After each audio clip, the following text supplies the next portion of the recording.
एक समय की बात है, भगवान श्री कृष्ण के एक प्रिय मित्र उनसे मिलने के लिए द्वारिका नगरी पधारे।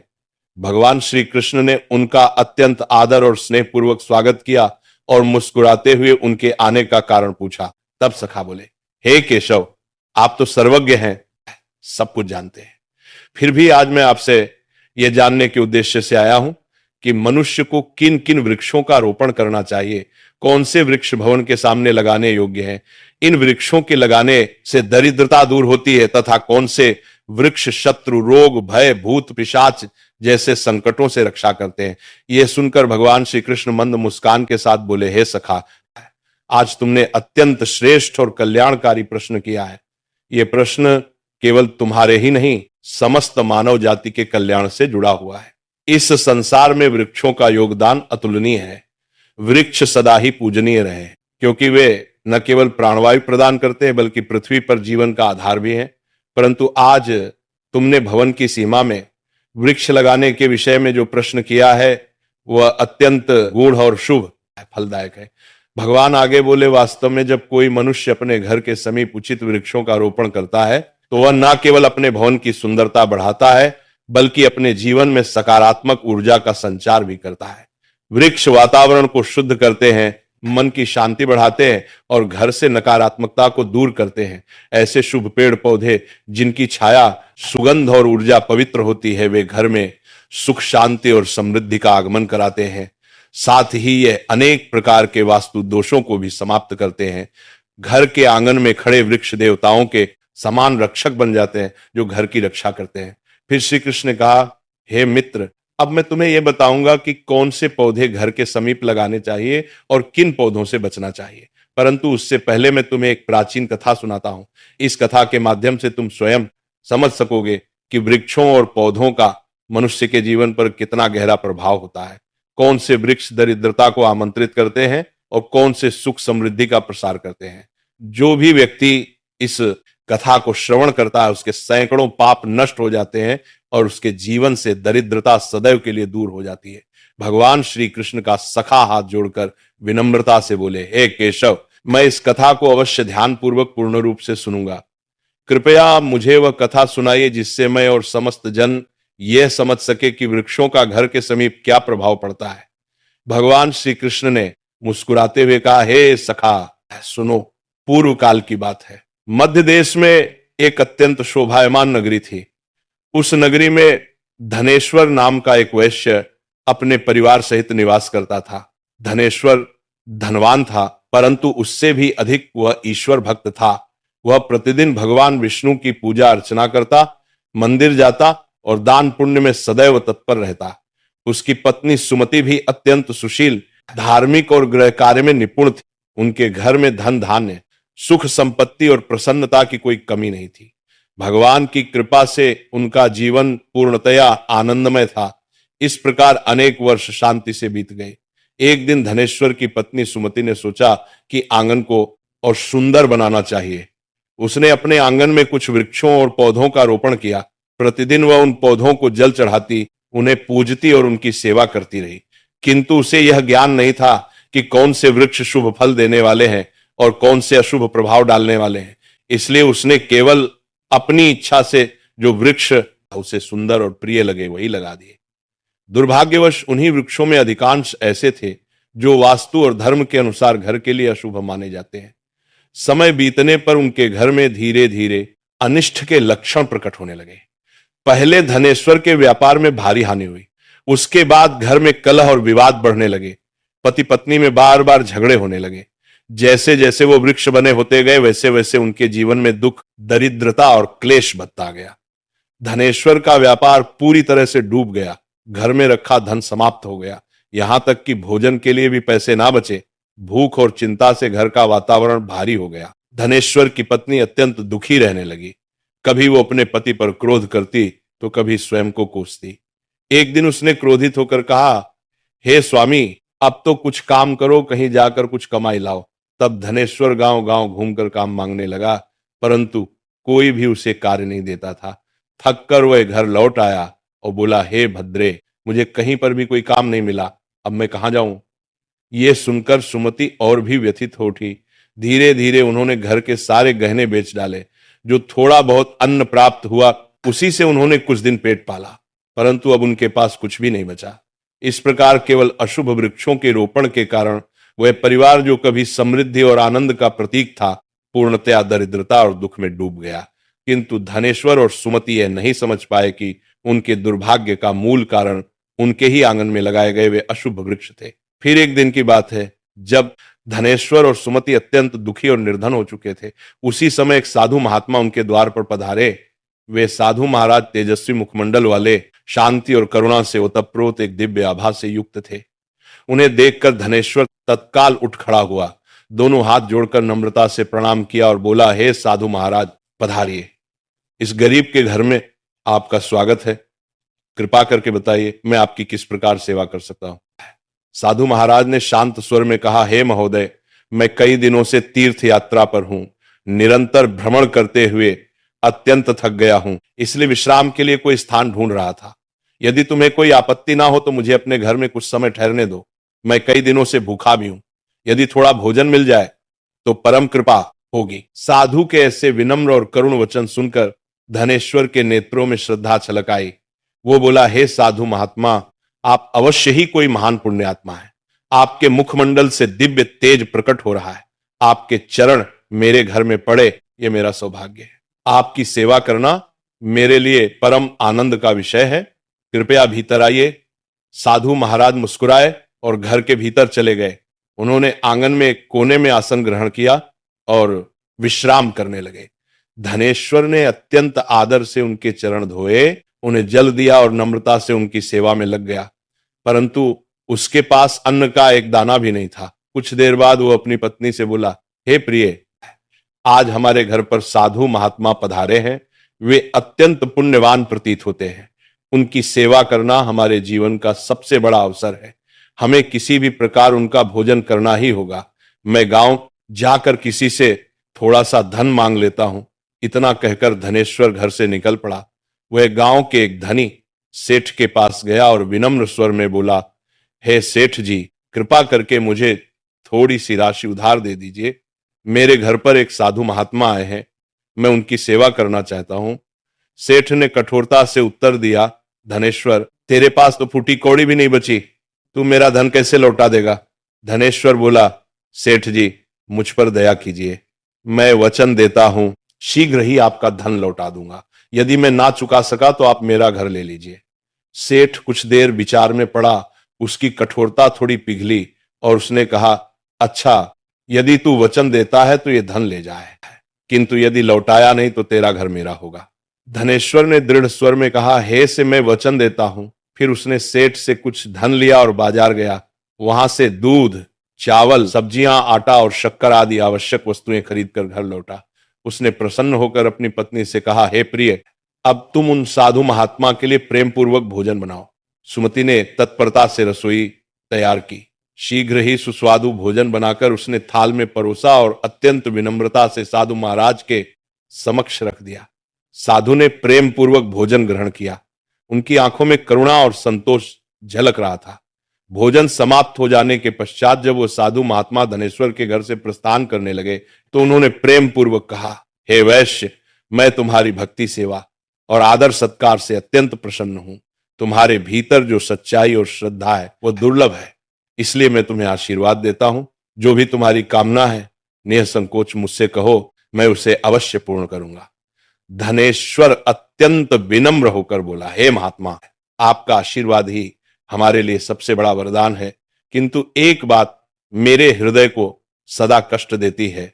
मैंने सदा भगवान विष्णु की भक्ति की है, सत्य का मार्ग अपनाया है, किसी का अपकार नहीं किया, फिर भी मुझे दरिद्रता और दुख का जीवन क्यों भोगना पड़ रहा है। कृपा करके बताइए, ये कौन सा पाप है जिसके कारण हमारे जीवन में इतना कष्ट आया, और हे प्रभु, इस दरिद्रता से मुक्ति का क्या उपाय है। साधु महाराज ने शांत दृष्टि से उसकी ओर देखा और बोले, वत्स धनेश्वर, जब मैं तुम्हारे द्वार पर पहुंचा था तभी मुझे ज्ञात हो गया था कि तुम्हारे जीवन में घोर दरिद्रता क्यों आई है। तुम्हारा हृदय तो शुद्ध है, किंतु तुम्हारे घर के आसपास जो वातावरण है उसमें दोष उत्पन्न हो गया है। तुम्हारे घर के आंगन और सीमा के पास जो वृक्ष लगे हैं वही तुम्हारी दरिद्रता और संकटों का मूल कारण है। तुम्हारी पत्नी ने अज्ञानवश कुछ ऐसे वृक्षों का आरोपण किया है जो वास्तु और धर्म के अनुसार अत्यंत अशुभ माने गए हैं। इन्हीं वृक्षों की छाया में तुम्हारे घर की लक्ष्मी रुष्ट हो गई है। इसीलिए पहले इन वृक्षों को हटा दो और उनके स्थान पर शुभ वृक्ष लगाओ। धनेश्वर ने अत्यंत विनम्रता से कहा, हे महात्मा, आप साक्षात ज्ञान के सागर हैं। कृपा करके मुझे विस्तार से बताइए कि कौन से वृक्ष घर के समीप लगाने योग्य हैं जिससे हमारे जीवन में पूर्ण सुख, शांति और समृद्धि लौट सके, और कौन से वृक्ष हमें कभी नहीं लगाने चाहिए। मैं आपकी प्रत्येक आज्ञा का पालन करूंगा। साधु मुस्कुराए और बोले, हे वैश्य, ठीक है, अब ध्यानपूर्वक सुनो। मैं तुम्हें वे सभी पवित्र वृक्ष बताता हूं जिन्हें घर के पास लगाने से शुभ फल की प्राप्ति होती है और जीवन में दरिद्रता दूर होती है। सबसे पहले सुनो पीपल का वृक्ष। पीपल का वृक्ष पृथ्वी पर साक्षात श्रीहरि विष्णु का रूप माना गया है। किसी जलाशय या पवित्र स्थान के समीप पीपल लगाने का फल सैकड़ों यज्ञों के समान होता है।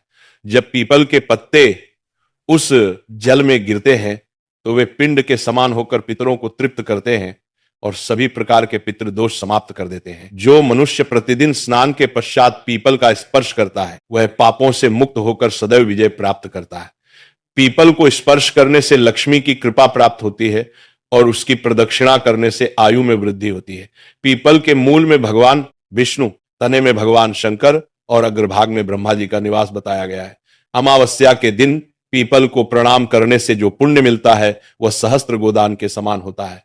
इस संसार में पीपल के समान कोई दूसरा पवित्र वृक्ष नहीं है, क्योंकि स्वयं श्रीहरि इस वृक्ष के रूप में धरती पर विराजमान है। जो व्यक्ति पीपल को काटता है या उसकी शाखा तोड़ता है वो महान पाप का भागी होता है और एक कल्प तक नरक में यातना भोगता है। इसलिए हे वैश्य, पीपल की सेवा करो, उसे जल दो और कभी हानि मत पहुंचाओ। ये वृक्ष धन, संपत्ति और सुख का स्रोत है। साधु ने कुछ क्षण रुककर कहा, सुनो, दूसरा वृक्ष आंवले का वृक्ष। आंवला समस्त लोकों में पवित्र और शुभ माना गया है। इसे अमृत फल कहा गया है।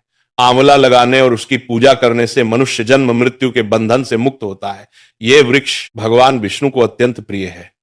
जो व्यक्ति प्रतिदिन आंवले का सेवन करता है या उसकी छाया में बैठकर ध्यान करता है उसके सभी पाप नष्ट हो जाते हैं। आंवला खाने से मनुष्य की आयु बढ़ती है, उसका शरीर पुष्ट और रोग मुक्त रहता है। जो मनुष्य प्रतिदिन आंवले का सेवन करता है वह दीर्घायु, तेजस्वी और बलवान होता है। आंवले का रस जल में मिलाकर पीने से सभी प्रकार के रोगों का नाश होता है। विशेषतः नेत्र, त्वचा और मन के विकार दूर होते हैं। यदि कोई व्यक्ति आंवले का जल स्नान में मिलाकर स्नान करे तो उसके जीवन से दरिद्रता, क्लेश और दुर्भाग्य दूर हो जाते हैं तथा वह सभी प्रकार के ऐश्वर्य और सौभाग्य का अधिकारी बनता है। जिस घर में आंवला सदा विद्यमान रहता है वहां पर दैत्य, राक्षस और नकारात्मक शक्तियां कभी प्रवेश नहीं करती। एकादशी के दिन यदि आंवले का दर्शन या सेवन किया जाए तो मनुष्य को वह पुण्य प्राप्त होता है जो समस्त तीर्थों के स्नान से भी अधिक होता है। अपने केशों में आंवले का प्रयोग करने वाला मनुष्य दीर्घायु होता है और उसे मृत्यु के पश्चात पुनः इस नश्वर लोक में जन्म नहीं लेना पड़ता। जिस घर के द्वार या आंगन के पास आंवले का वृक्ष होता है वहां साक्षात श्री लक्ष्मी नारायण का निवास माना गया है, क्योंकि वह स्थान पवित्र, समृद्ध और शांति से भरा रहता है। अब सुनो साधु आगे बोले। तीसरा शुभ वृक्ष है अशोक का वृक्ष। इसके नाम में ही शोक का नाश निहित है। अशोक वृक्ष में अप्सराओं का निवास कहा गया है। यह वृक्ष शोक, निराशा और दुख को नष्ट करने वाला है। जिस घर के पास अशोक वृक्ष होता है वहां सदैव सुख, शांति और सौंदर्य बना रहता है। यह वृक्ष मन को शीतलता और हृदय को प्रसन्नता प्रदान करता है। देवी लक्ष्मी ने स्वयं कहा है कि अशोक के समीप निवास करना उन्हें अत्यंत प्रिय है, क्योंकि यह वृक्ष घर के वातावरण को पवित्र और सौभाग्यवर्धक बनाता है। जब देवी सीता माता रावण द्वारा लंका ले जाई गई तब उनका निवास अशोक वाटिका में हुआ था। अशोक के वृक्षों ने उस कठिन समय में माता सीता को छाया, शांति और धैर्य प्रदान किया था। इसलिए माता सीता ने इस वृक्ष को यह वरदान दिया कि तो जहां भी अशोक का वृक्ष होगा वहां मेरा आशीर्वाद और देवी लक्ष्मी का निवास सदा रहेगा। इसलिए अशोक का वृक्ष कर को वृक्ष घर के समीप लगाने से घर में शांति, सौभाग्य और पारिवारिक प्रेम बना रहता है। चौथा वृक्ष सुनो, पाकड़ का वृक्ष। यह वृक्ष अत्यंत पुण्यदायी माना गया है। जो मनुष्य पाकड़ का वृक्ष लगाता है वह महायज्ञ के समान पुण्य प्राप्त करता है। विशेषता कलयुग में जब यज्ञ तप और दान करना कठिन हो जाएगा, तब केवल एक पाकड़ का वृक्ष लगाना ही सैकड़ों यज्ञों का फल देने वाला होगा। इस वृक्ष की छाया में देवता निवास करते हैं और इससे परिवार में स्थिरता, सम्मान और समृद्धि आती है। पांचवां वृक्ष है नियम, नियम का वृक्ष। यह वृक्ष सूर्य देव को अत्यंत प्रिय है। जो व्यक्ति अपने घर के सामने आंगन में नीम का वृक्ष लगाता है वह नाना प्रकार के रोगों से मुक्त रहता है। नियम की वायु और पत्तियां वायु, जल और शरीर को शुद्ध करती है। यह वृक्ष दीर्घायु और आरोग्य प्रदान करने वाला है। मां लक्ष्मी को नीम के पत्ते अत्यंत प्रिय हैं, इसलिए वे ऐसे घर में निवास करती हैं जहां नियम का वृक्ष आरोग्य प्रदान करने वाला है। नियम के नीचे तुलसी का पौधा लगाने से वह स्थान देवालय के समान पवित्र हो जाता है। जिस घर के द्वार पर नियम का वृक्ष होता है वहां धन संपत्ति का अभाव कभी नहीं रहता। अब सुनो, छठा वृक्ष जामुन का वृक्ष। जो व्यक्ति कन्या की प्राप्ति की कामना करता है उसे जामुन का वृक्ष अवश्य लगाना चाहिए। यह वृक्ष सौभाग्य और कुल वृद्धि का प्रतीक है। जिस घर के समीप जामुन का वृक्ष होता है उस घर में कन्या जन्म लेती है, जो कुल का गौरव बढ़ाती है और घर में सौभाग्य, प्रेम और सुख का विस्तार करती है। अब सातवां वृक्ष है बेल का वृक्ष। यह वृक्ष स्वयं भगवान शंकर का प्रतीक है। बेल के 3 पत्र त्रिदेवों ब्रह्मा, विष्णु और महेश का स्वरूप माने गए हैं। बेल के वृक्ष में भगवान शिव का निवास है और गुलाब के पौधे में देवी पार्वती का। इसलिए यदि कोई व्यक्ति बेल के वृक्ष के पास गुलाब का पौधा लगाता है तो उसे शिव पार्वती दोनों का आशीर्वाद प्राप्त होता है। ऐसे घर में कभी दुख, दरिद्रता या रोग का निवास नहीं होता। वहां अकाल मृत्यु होती है, न कोई स्त्री विधवा बनती है। आठवां वृक्ष नारियल का पेड़। नारियल का पेड़ अत्यंत शुभ और पवित्र माना गया है। यह देवताओं का प्रिय वृक्ष है और किसी भी धार्मिक अनुष्ठान में इसके बिना पूजा पूर्ण नहीं मानी जाती। घर के आंगन में नारियल का वृक्ष होने से घर में सदा शुभता, मंगल और उन्नति बनी रहती है। ऐसा घर समाज में सम्मान प्राप्त करता है, उसके सदस्यों की प्रतिष्ठा बढ़ती है और वह सदैव सौभाग्य का वास होता है। कहा गया है कि जिस घर के समीप नारियल का वृक्ष होता है वहां दरिद्रता और रोग नहीं टिकते। नारियल का फल स्वयं सत्य और पवित्रता का प्रतीक है। सुंदर पत्नी की कामना करने वाला व्यक्ति यदि अपने घर के पास अनार का वृक्ष लगाए तो उससे सुशील, धर्मनिष्ठ और सौभाग्यशालिनी पत्नी की प्राप्ति होती है। अनार का वृक्ष वैवाहिक सुख और सौंदर्य का प्रतीक है। इसके फल लाल रत्न के समान माने जाते हैं जो प्रेम, समृद्धि और पारिवारिक सौहार्द का संकेत देते हैं। पलाश का वृक्ष ब्रह्म तेज प्रदान करने वाला माना गया है। यह यज्ञों में देवताओं को अर्पण हेतु सबसे पवित्र वृक्ष है। इसके रोपण से घर में विद्या, तेज और आध्यात्मिक ऊर्जा का संचार होता है। पलाश का वृक्ष लगाना ब्रह्म ज्ञान और यश की प्राप्ति का साधन है। वंश वृद्धि और संतान प्राप्ति की कामना करने वाले व्यक्ति को अंकोल का वृक्ष लगाना चाहिए। यह वृक्ष संतान सुख देने वाला और कुल वृद्धि का प्रतीक है। इसकी छाया में संतान का पालन शुभ माना जाता है। इस वृक्ष से कुल में नई पीढ़ियों का विकास होता है। यदि कोई मनुष्य किसी भयंकर बीमारी से पीड़ित है तो उसे खैर का वृक्ष अवश्य लगाना चाहिए। यह वृक्ष रोग नाशक और आरोग्यदायक होता है। इसके समीप वायु शुद्ध रहती है और इससे शरीर में बल तथा रोग प्रतिरोधक शक्ति बढ़ती है। खैर का वृक्ष लगाने से बड़े बड़े रोगों का नाश होता है और दीर्घायु प्राप्त होती है। मोगरा के पौधे में गंधर्वों का निवास माना गया है। यह पौधा सुगंध, कला और सौंदर्य का प्रतीक है। जो व्यक्ति संगीत, नृत्य, चित्रकला या किसी भी कला के क्षेत्र से जुड़ा है उसे यह पौधा अपने घर के पास अवश्य लगाना चाहिए। इससे कार्यों में सफलता और प्रसिद्धि प्राप्त होती है। मोगरे की सुगंध वातावरण को पवित्र और आकर्षक बनाती है। यदि किसी मनुष्य को चोरों या लुटेरों का भय सताता है तो उसे बेंत, बांस का वृक्ष अपने घर के पास लगाना चाहिए। यह वृक्ष रक्षक के समान कार्य करता है, चोरों को भयभीत करता है और घर की सुरक्षा करता है। इसके रोपण से शत्रु दूर रहते हैं और घर में स्थिरता बनी रहती है। चंदन और कटहल के वृक्ष दोनों ही पुण्य और लक्ष्मी प्रदान करने वाले हैं। चंदन का वृक्ष शांति, भक्ति और पवित्रता का प्रतीक है, जबकि कटहल का वृक्ष समृद्धि और संतोष प्रदान करता है। इन दोनों वृक्षों के घर में होने से दुख, दरिद्रता और भय समाप्त हो जाते हैं। घर की उत्तर दिशा में यदि पाम, ताड़पाम या कनक चंपा के पौधे लगाए जाए तो घर में धन संपत्ति और वैभव की वृद्धि होती है। ये पौधे वास्तु के अनुसार धन के आगमन के प्रतीक हैं और व्यापार में सफलता लाते हैं। केले का पेड़ अत्यंत शुभ माना गया है। इसके प्रत्येक भाग में देवी देवताओं का वास बताया गया है। केले के पेड़ में स्वयं भगवान विष्णु का निवास होता है, इसीलिए पूजा अर्चना में इसका विशेष स्थान है। घर के आंगन या मंदिर के पास केला लगाने से घर में सुख समृद्धि, आरोग्य और धन की कभी कमी नहीं रहती। गुरुवार के दिन केले के पेड़ की पूजा करने से बृहस्पति देव प्रसन्न होते हैं और परिवार में स्थिर लक्ष्मी का निवास होता है। हर श्रृंगार यानी पारिजात का पौधा भी अत्यंत दिव्य और पवित्र है। इसकी उत्पत्ति समुद्र मंथन के समय हुई थी और उसी समुद्र मंथन से मां लक्ष्मी भी प्रकट हुई थी, इसीलिए पारिजात का सीधा संबंध लक्ष्मी कृपा से है। जो व्यक्ति अपने घर के आंगन में पारिजात का पौधा लगाता है उसे महालक्ष्मी की विशेष कृपा प्राप्त होती है। उसके घर में आनंद, सौभाग्य और चिरस्थायी शांति बनी रहती है। फिर साधु महाराज गंभीर होकर बोले, किंतु हे वैश्य, जैसे शुभ वृक्ष सुख प्रदान करते हैं वैसे ही कुछ वृक्ष अशुभ फल देने वाले होते हैं, इनसे सदा दूरी रखनी चाहिए। मनुष्य को कभी भी ताड़, खजूर या पाम का वृक्ष अपने घर के पास नहीं लगाना चाहिए। यह वृक्ष संतान नाशक माना गया है। जिस घर के समीप वृक्ष होता है वहां संतानों की उन्नति रुक जाती है और परिवार में असंतोष बढ़ता है। इसी प्रकार बहेड़े का वृक्ष भी घर के समीप नहीं लगाना चाहिए, क्योंकि इस वृक्ष पर प्रेत और अशुभ शक्तियों का वास माना गया है। जो व्यक्ति बहेड़े का वृक्ष लगाता है वह स्वयं प्रेत योनि में चला जाता है। इसके नीचे बैठकर कभी पूजा पाठ नहीं करनी चाहिए, न भोजन करना चाहिए, न विश्राम।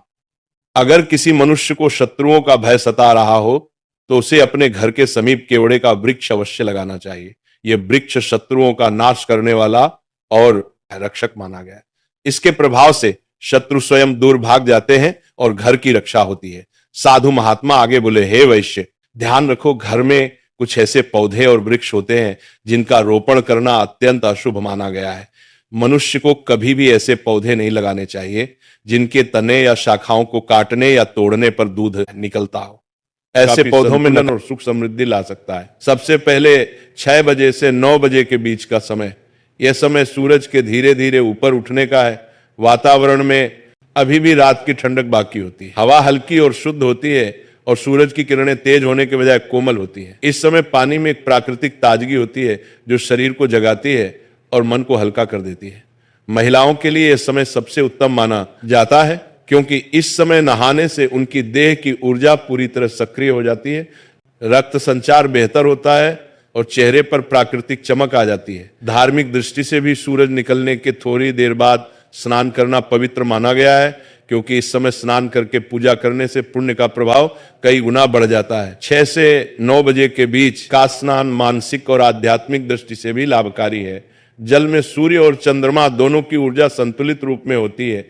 सूर्य की किरणें शरीर में जीवन शक्ति का संचार करती हैं और चंद्रमा की शीतलता मानसिक शांति देती है। यही वजह है कि इस समय स्नान करने वाली महिला दिन भर ज्यादा स्फूर्तिवान रहती है और उसका मन भी अधिक स्थिर रहता है। यह समय शरीर के हार्मोनल संतुलन के लिए भी अच्छा है, जिससे चेहरे की त्वचा स्वस्थ और बाल मजबूत बने रहते हैं। अब आते हैं 9 बजे से 11 बजे तक के समय पर। जैसे जैसे समय 9 बजे के करीब आता है, सूरज की किरणें तेज होने लगती हैं और वातावरण में गर्मी का असर बढ़ जाता है। इस समय तक रात की ठंडक खत्म हो जाती है और जल में वह कोमलता और प्राकृतिक ऊर्जात्मक गुण कम होने लगते हैं जो सुबह जल्दी होते हैं। 9 बजे के बाद स्नान करने से शरीर को सफाई और ताजगी तो मिलती है, लेकिन मानसिक और आध्यात्मिक लाभ उतने गहरे नहीं रहते। पूजा पाठ की दृष्टि से भी 9 बजे के बाद का समय मुख्य पूजन मुहूर्त से आगे निकल जाता है, जिससे देव कार्यों का प्रभाव कम हो सकता है। वास्तु शास्त्र में पानी को उत्तर पूर्व दिशा से जोड़ा गया है और सुबह के समय इस दिशा की ऊर्जा सबसे प्रबल होती है। जब महिला सुबह जल्दी स्नान करती है तो वह इस ऊर्जा को अपने शरीर और मन में समाहित कर लेती है, लेकिन देर से नहाने पर यह अवसर चूक जाता है। यही कारण है कि पुराने समय में घर की बुजुर्ग महिलाएं हमेशा कहती थी कि सूरज चढ़ने के बाद ज्यादा देर तक स्नान टालना घर में अशांति और आलस्य लाता है। धार्मिक मान्यताओं के अनुसार सूर्योदय के बाद का समय देवताओं की आराधना के लिए सर्वोत्तम होता है। अगर महिला इस समय स्नान करके पूजा करती है तो उसके जीवन में सुख शांति और समृद्धि बनी रहती है, लेकिन अगर स्नान देर से होता है तो पूजा का प्रभाव आधा रह जाता है और मन में एक तरह की भारीपन की भावना बनी रहती है। यह केवल आस्था की बात नहीं है, बल्कि जल, सूर्य और शरीर के प्राकृतिक संतुलन का विज्ञान भी है। 11 बजे के बाद का समय वास्तु के अनुसार स्नान के लिए अनुपयुक्त माना गया है। यह समय दिन के मध्य का होता है, जब सूर्य अपने प्रखर रूप में होता है। इस समय स्नान करने से शरीर को ठंडक तो मिल सकती है, लेकिन यह ठंडक क्षणिक होती है और थकान जल्दी लौट आती है। इसके अलावा दिन के इस समय का स्नान न तो धार्मिक दृष्टि